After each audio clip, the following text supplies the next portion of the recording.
Although it is some way off matching the iconic original Mini, this modern Mini is gaining some history of its own. The original car was first launched in 2001, and this is the third generation to be built here in Oxford. And the first cars sold in their millions, and we've brought a team of What Car readers along to see if they can continue that success. I think it's fantastic. It looks like a Mini. It's a little bit bigger than the current Mini, obviously, but it's used the space well. It's given more passenger space, and the styling is fantastic, as you would expect. I love the technology. I think the current Mini has sort of held back a little bit and it's been behind. I think some of the options are great, and just looking at some of the costs, I think to spec a car to what you would like is going to be significant. So that's my only concern at the moment.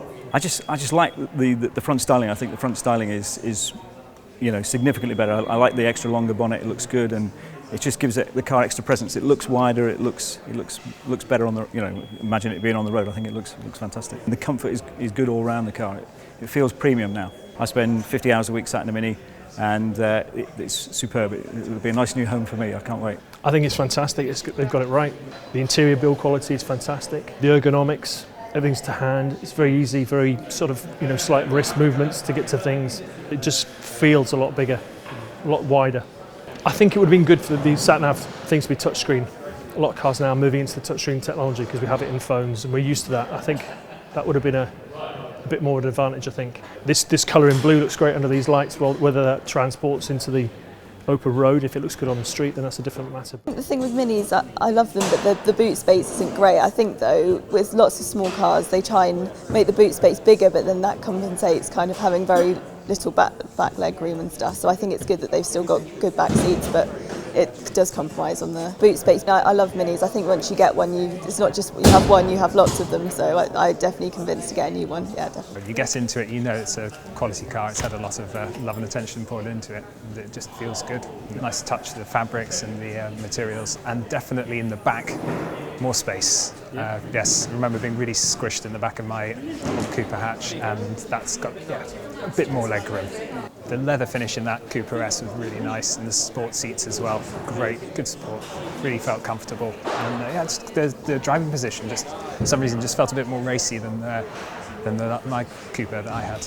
I'm still wondering why they haven't put a cuff on or a press down on the gear stick to get into reverse, because I remember it was very easy to go into reverse instead of first when at traffic lights in my old car. But I am glad to see the window switches have gone to the doors as well.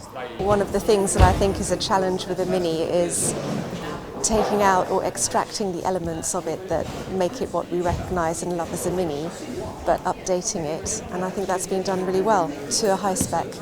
The differences I see compared to what I have now are quite subtle, but some of them are really nice, like having the window button on the door instead of in the middle of the car. And I also really like the way in the middle of the dashboard where you normally have a massive speedometer, there's now a screen, and I think that's a really much better use of space.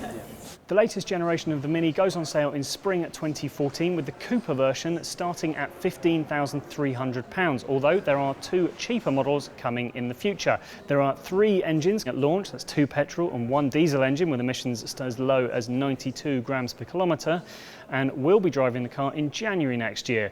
Keep an eye on the website then for our full road test, but there is much more information on whatcar.com right now.